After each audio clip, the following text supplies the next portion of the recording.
Hola, buenas. ¿Cómo andan? Bueno, grabo este video porque les cuento que estoy actualizando mi canal de YouTube, que a partir de ahora lo hemos bautizado Canal Al Haruf. Y en este canal guardé algunos de los videos que tenía en la versión anterior, pero bueno, voy a tratar de actualizarlos a todos, o al menos en su gran mayoría, con la vocación que siempre tengo de que sirva como un recurso didáctico, ¿por qué no también un recurso divulgativo? Y bueno, para renovarme, en esta oportunidad dije, yo también me tengo que colgar del tema, ¿cómo voy a quedar afuera? Los enormes debates que están teniendo lugar, debates, conflictos relativos al sable corvo de San Martín. No me quiero meter en eso, hay mucha información dando vuelta. Si esto lo ve alguien de la otra parte del planeta Tierra, sepan, bueno, que hay todo un lío, porque, bueno, se ha tomado el poder ejecutivo, presidencia de la nación, ¿cierto? La atribución de bueno, trasladar este sable que está expuesto, creo, todavía, si no es que lo han quitado ya, en el Museo Histórico Nacional para llevarlo al regimiento del Cuerpo de Granaderos. Hay naturalmente toda una historia más que polémica detrás. Bueno, quien no está enterado, revise los diarios, busque información. Por lo pronto, al día de hoy, ya este problema le ha costado el puesto a dos directores del Museo Histórico Nacional. Primero a Gabriel Di Meglio, quien fue a quien lo echaron o no le renovaron el cargo, no me acuerdo bien cómo había sido el tema, y luego asumió una nueva directora cuyo nombre no me acuerdo, mil disculpas, pero que bueno, acaba de renunciar ahora ella directamente también por este mismo tema. He leído que va a haber concurso, o aparentemente va a haber concurso. Le comento esto a mis amigos y amigas historiadoras, a mis colegas, para que, bueno, si les interesa trabajar, creo que no va a ser un lugar cómodo para trabajar, pero bueno, yo sé que muchos necesitan trabajo, aumentar algunas horitas más y bueno, no vendría nada mal sumar al currículum director del Museo Histórico Nacional. Así que bueno, información sobre este debate, yo no solamente que no puedo sumar mucho, diría casi nada, sino que incluso puedo sumar desinformación, porque puedo equivocarme y hacer confundir aún mucho más a la gente. Sin embargo, bueno, quienes me conocen saben que yo soy docente de historia del Antiguo Oriente, también historia de Asia, en general, ¿no? De la historia antigua hasta la contemporánea, aunque uno no puede manejar tanta información. Y preparando las clases para este año 2026 que me toca dictar, eh, me di cuenta que quizás algunos de los contenidos, ¿cierto? Que trabajamos en la materia, por ahí pueden servir para aclarar un tema que, bueno, no muchos están tocando porque realmente es un tema que sale un poco del centro, que es acerca de los orígenes de este famoso sable corvo de San Martín. Ya les adelanto que nadie sabe, ¿no? Cuáles son los orígenes. Se sabe que lo compró en Londres San Martín en el año 1811 y hasta ahí llegamos. Así que bueno, a partir de la muy poca información con la que contamos, voy a tratar de reconstruir cuáles fueron los posibles orígenes, ¿no? De este arma tan relevante para lo que es el patrimonio histórico argentino y tan relevante para la coyuntura actual aquí en la Argentina. Y para esto preparé una presentación en PowerPoint. Bueno, comienzo con una infografía elaborada. Acá no está el dato, pero estoy casi seguro que esto está elaborado por el Instituto San Martiniano, donde, bueno, se detalla las peculiaridades, las particularidades de este sable corvo. Lo primero que dice es que es un tipo de sable mameluco, y esto ya lo vamos a poner, ¿no es cierto?, en crítica el día de hoy. Se plantea que la hoja fue forjada en el siglo XVIII y es de origen persa. Acá ya empezamos a mezclar, ¿no es cierto?, lo mameluco. con lo persa. Ahora, la hoja fue montada aparentemente poco tiempo antes de que San Martín comprara, ¿no es cierto?, este sable, en la primera década del siglo XIX. Ahí tenemos que la hoja fue realizada en un tipo de acero, vamos a hablar ahora en minutitos nomás de este singular metal, acero de Damasco. Y bueno, la forma, ¿no es cierto? Esta forma curva es típica de las hojas originarias de Oriente Medio, dice la infografía, y la empuñadura sería de tipo mameluco, ¿no?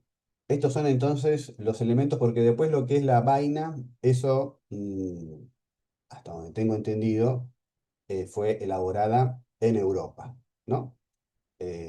Es decir, son dos partes, ¿no es cierto?, del sable, el sable propiamente dicho y la vaina, que tienen orígenes distintos. Yo me voy a concentrar en la cuestión del sable, porque esto es lo que nos lleva al mundo oriental, que es donde yo creo que me puedo llegar a defender un poquito mejor. Si a la gente le gusta este tipo de contenido, por favor, póngale me gusta, suscríbase, que voy a empezar a subir en la medida de las posibilidades algo nuevo todas las semanas. Bueno, ¿cuál es el nombre? El nombre técnico de este tipo de sables. Shamshir.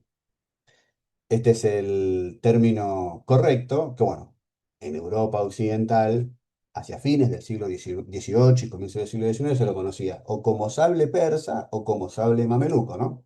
Algo de esto nos decía la infografía anterior. Bueno, de la palabra Shamshir se deriva una palabra en español que es cimitarra, que bueno, es el término con el cual se suele referir a este tipo de espadas, pero tengan presente de que este término en realidad engloba un grupo mucho más amplio de armas de origen túrquico, iranio y árabe. Ya me voy a ir acercando un poquito más a este tema. Pero bueno, a su izquierda pueden ver un desarrollo, ¿no es cierto? Algunas variaciones en la forma de este tipo de sables, datados en las distintas dinastías del Imperio Persa, comenzando con la Safávida, siguiendo con la Afshárida y terminando con la Qajar. Bueno, decía que San Martín compró esto en 1811, entonces concentrémonos en esa época, porque decía que la hoja fue forjada en el siglo XVIII, pero que bueno, el arma fue montada durante la primera década del siglo XIX. ¿Qué sucedía en Persia en aquel entonces? Bueno, gobernaba un tal Fadh Ali, que era Shahanshah, rey de reyes, el famoso título de los emperadores persas desde la época de Darío, de la Aqueménida, ¿no es cierto? Bueno, este importante rey de reyes reinó entre 1797 y 1834, un montón de años. Bueno, estamos hablando de la época de la dinastía Qajar, que se extendió desde fines del siglo XVIII a comienzos del siglo XX. Eran los sucesores de otra dinastía conocida como Ashfárida, que había gobernado durante 6 décadas de este siglo XVIII el territorio de Persia. ¿Quiénes eran los Qajar? Era una tribu aristocrática de origen túrquico y de religión chií. Recuerden que el chiismo es una de las ramas minoritaria, pero rama al fin, del Islam. Y en particular, acá estamos hablando del chiismo duodecimano, que es hoy la religión oficial de la República Islámica de Irán. Bueno, entonces todo esto ya tiene un trasfondo histórico de muchos siglos, ¿no es cierto? Bueno, Fath Ali era el segundo, ¿no es cierto?, Shahanshah de esta dinastía. Su reinado, si bien fue bastante extenso y se caracterizó por un esfuerzo denodado para tratar, bueno, de mantener la unidad territorial y descentralizar, ¿no es cierto?, el aparato administrativo de este estado, la verdad es que estuvo marcado por una serie de pérdidas territoriales, particularmente los territorios que perdió esta dinastía en el Cáucaso, a partir de dos guerras que pelearon contra los rusos, ¿no?, contra la Rusia zarista. Fíjense ustedes, durante la primera década del siglo XIX, mientras San Martín estaba comprando el sable en Londres, los persas estaban peleando con los rusos por los territorios del Cáucaso. Y después hubo otra guerra hacia fines de la década del 20, tras la cual, bueno, sucedió la pérdida definitiva de estos territorios. Ahora vamos a ver un mapita, pero detengámonos un minuto en el retrato. Lo que más llama la atención, sin lugar a dudas, es esa barba negra, tupida, oscura. Nunca voy a lograr tener no solamente esa barba, sino ni siquiera barba. No, no, no está en mi genética. Pero bueno, fíjense que hay que en su regazo, ¿cierto? Al lado de su pierna izquierda tenemos un sable que a todas luces, ¿no es cierto? Es evidente, un sable corvo de este tipo, que algunos llaman sable mameluco, otros llaman sable persa. Bueno, el emperador persa, en esta época de origen túrquico, tenía, digamos, un sable consigo y se elegía retratar con él mismo. Ahora bien, antes de avanzar, tenemos que hacer algunas aclaraciones terminológicas. ¿Qué es Persia? Persia, ante todo, es el nombre de una región, que hoy conocemos con el nombre de Fars. Es una región al, al sudoeste de lo que es la República Islámica de Irán. Pero bueno, también el término Persia se utiliza para denominar a toda una serie de imperios que, bueno, fueron conocidos así, sobre todo en Occidente, ¿no? Desde, como yo decía, desde el imperio persa aqueménida hasta estos imperios de la Edad Moderna e incluso de la Edad Contemporánea. Tenemos que diferenciar el término persa del término iranio. Iranios, en plural, refiere a todo un conjunto bastante amplio de pueblos cuya lengua forma parte de la familia indoeuropea y a su vez de la subrama indo-iraña, pero es una lengua indoeuropea, como es el inglés, el italiano e incluso el castellano. Bueno, este término lo utilizamos para referirnos a estos pueblos con este tipo de lengua que habitaban o que aún habitan el territorio del actual Irán. Y los persas son uno de ellos, entre tantos otros, ¿no? Por su lado, los túrquicos son otro pueblo, con otro origen. Aquí el término es el mismo. Los pueblos túrquicos son aquellos cuya lengua forma parte de una familia lingüística conocida como lenguas túrquicas, dentro de la cual, por ejemplo, se incluye el turco moderno de la República de Turquía. Estos pueblos se sabe que eran originarios de Asia Central y que, bueno, a lo largo de la historia, en distintas épocas, hubo movimientos de algunas de estas tribus hacia la región de Asia Occidental. Así que bueno, la dinastía Kayar, que es una tribu aristocrática, forma parte de estos pueblos túrquicos, que llegan entonces a la región de Persia, a la región de Irán, bueno, y gobiernan toda esta región. Por lo tanto, uno quizás podría ponerse exquisito y decir, bueno, acá vemos que el sable lo está utilizando un aristócrata túrquico, entonces habría que llamarlo sable turco o sable túrquico, no sable persa, ni sable mameluco. Bueno, esto se debe a la enorme diversidad y a la profunda historia de toda esta región, donde, bueno, han coexistido y aún coexisten pueblos de diverso origen, de diversas lenguas, etcétera. Decía que teníamos un mapa, también Irán. Todos los días está en la noticia cuando, no cuando estalla la guerra, sino cuando vuelven los bombardeos, porque la guerra hace décadas que existe. Pero bueno, tengan presente que los emperadores persas a comienzos del siglo XIX gobernaban un territorio un poco más extenso del Irán actual e incluía parte importante del Cáucaso. Fíjense ustedes ahí al norte, tenemos que gobernaban lo que hoy son las capitales de tres estados caucásicos distintos. Ereván, Tbilisi y Bakú. Bueno, todo eso estaba bajo dominio de la dinastía Qajar a comienzos del siglo XIX, pero como veíamos lo pierde ante el avance del Imperio Ruso. También había partes del territorio que gobernaban y que hoy corresponden a Turkmenistán y otras partes a Afganistán, singularmente la ciudad de Herat, la ciudad más importante de Afganistán occidental. Ahora, volviendo al sable de San Martín, acá cito directamente un trabajo científico donde da cuenta del análisis metalográfico que se realizó a esta pieza en la década de los 60 del siglo pasado. fue una investigación que estuvo a cargo de la Comisión Nacional de Energía Atómica aquí en la Argentina y gracias a eso es que se pudo confirmar que se trata de una hoja forjada en acero de Damasco.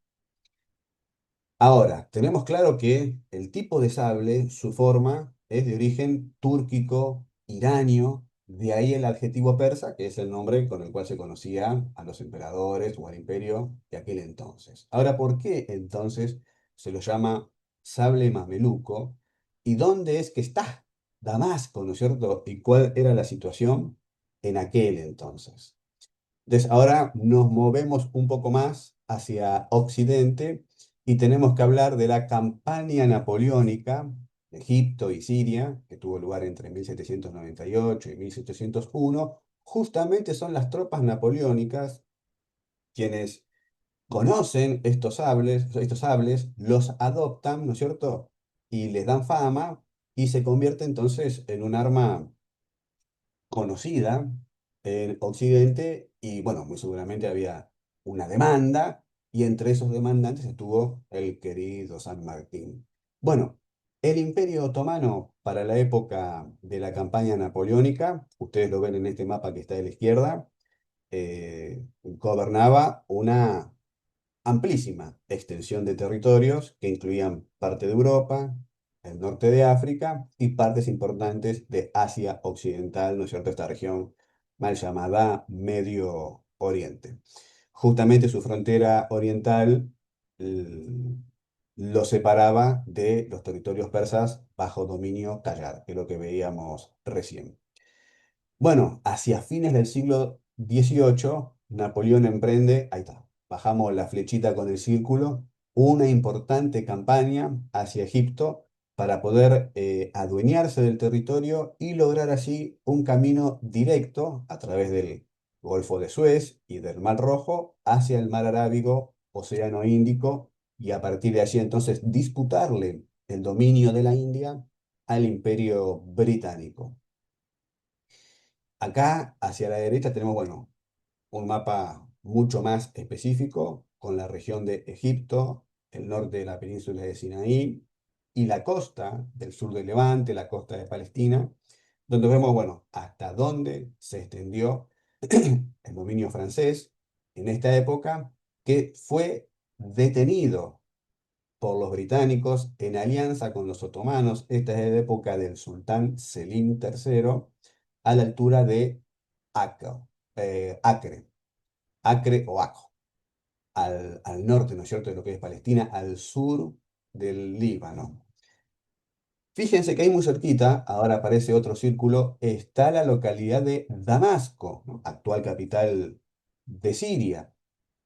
Entonces, fíjense, cuando preguntamos, bueno, ¿cuál era la situación de Damasco en aquel entonces? Damasco, una ciudad bajo dominio otomano, pero que estuvo muy cerca, ¿no es cierto?, de ser conquistada por los franceses y que, bueno, ya tenemos ahí la presencia británica, en ese momento aliados todavía con los otomanos para poder detener a los franceses y evitar que logren así entonces el control del territorio, porque, como les decía, la idea era no detenerse aquí, sino avanzar sobre el territorio de la India, mucho, mucho más lejos. Aquí aparece luego de estos eventos, el nombre de uno de los personajes más famosos de la historia de África, Muhammad Ali, Wali, gobernador de Egipto, entre 1805 y 1848. De vuelta a lo mismo. Mientras San Martín compraba el sable en 1811 en Londres, ¿qué pasaba? ¿Cierto? En Egipto, donde estaban justamente los mamelucos. A ver, vamos por partes. Muhammad Ali era de origen albanés, es decir, de origen europeo. Peleó contra los franceses en esta campaña napoleónica en Egipto y Siria. Como ya vimos, bueno, esta campaña terminó en fracaso.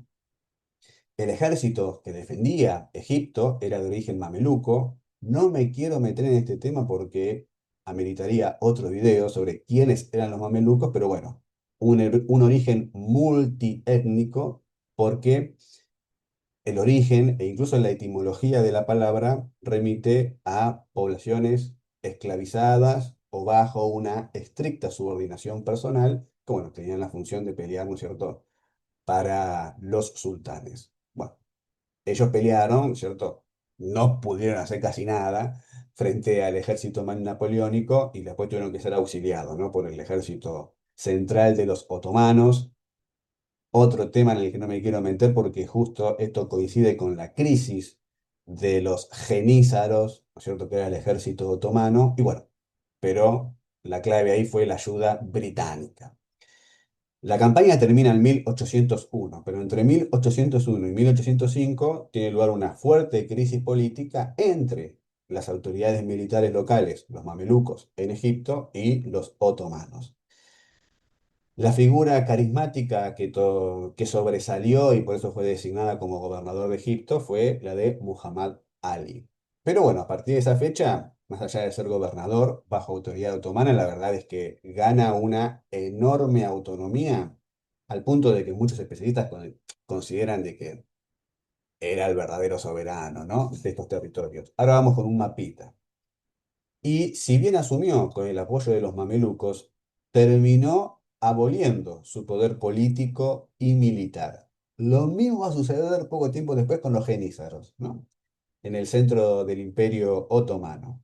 La relación con los otomanos no fue cordial. Es más, en dos oportunidades estuvo a punto de conquistar Estambul en 1831, hacia fines de la Guerra de Independencia de Grecia, y después otra vez en 1842. ¿Por qué no lo pudo hacer? Porque las autoridades europeas franco-británicas se lo impidieron.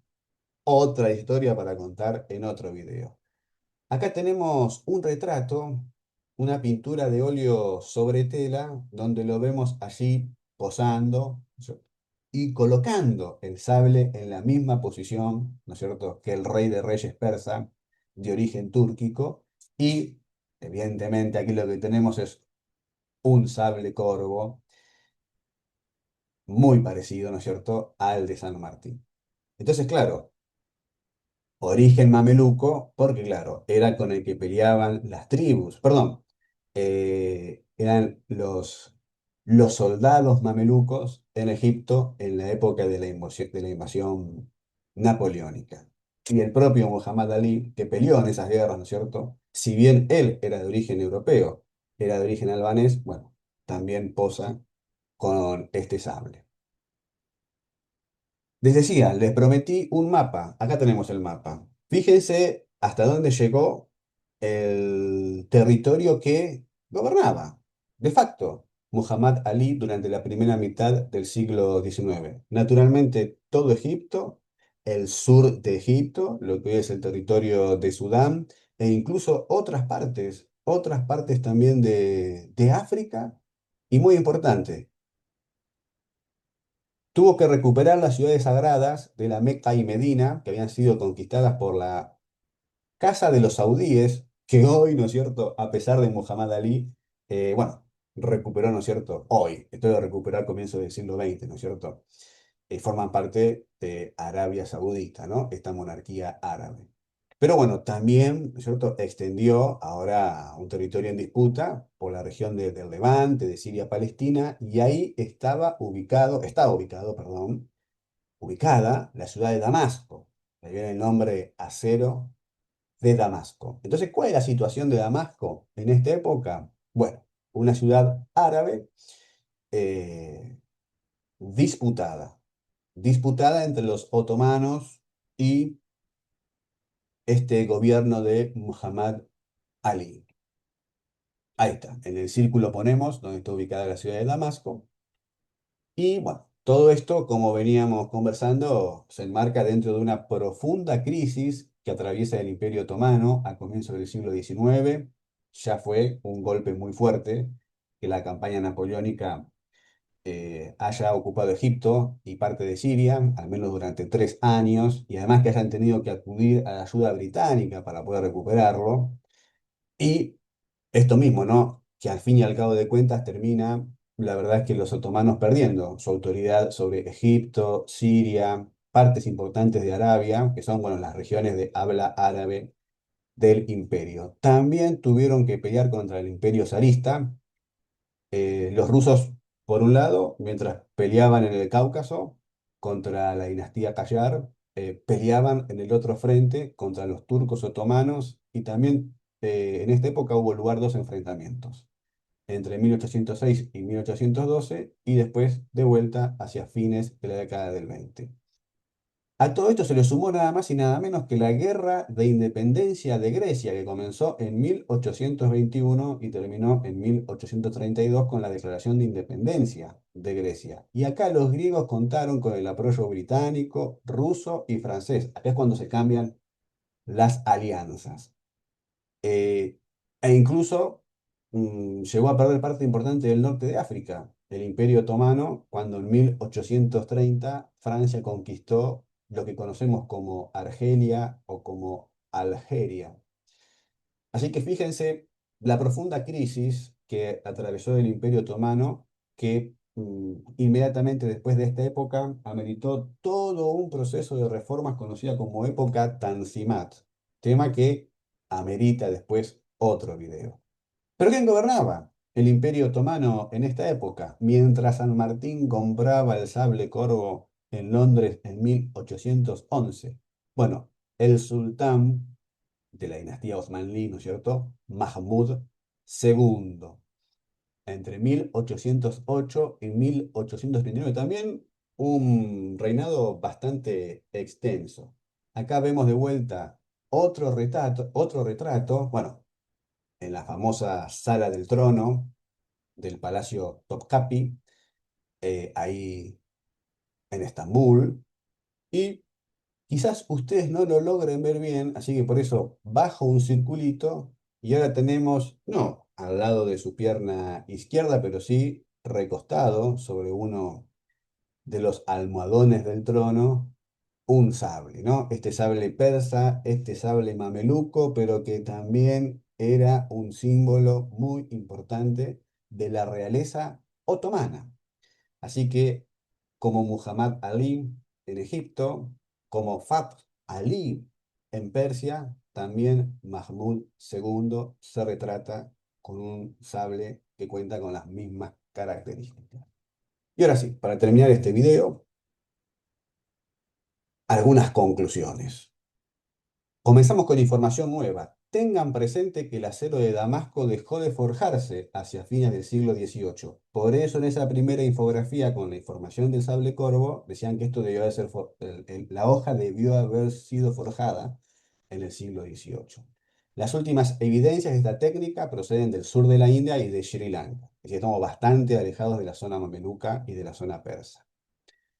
Desde entonces, es decir, desde fines del siglo XVIII, comienzo del siglo XIX, estos sables perduraron más como símbolos, y sobre todo como símbolo de la realeza, que como armas propiamente dichas utilizadas en combate. Más allá de que sabemos de que San Martín utilizó, ¿no es cierto?, el sable corvo en algunas de sus batallas. Pero bueno, si bien no sabemos a ciencia cierta de dónde es que vino este sable corvo, ya hemos echado mano a un montón de información contextual para poder proponer algunas hipótesis que uno arroja al viento. Si el día de mañana se encuentra más información, podemos ver si la hipótesis es pertinente o no.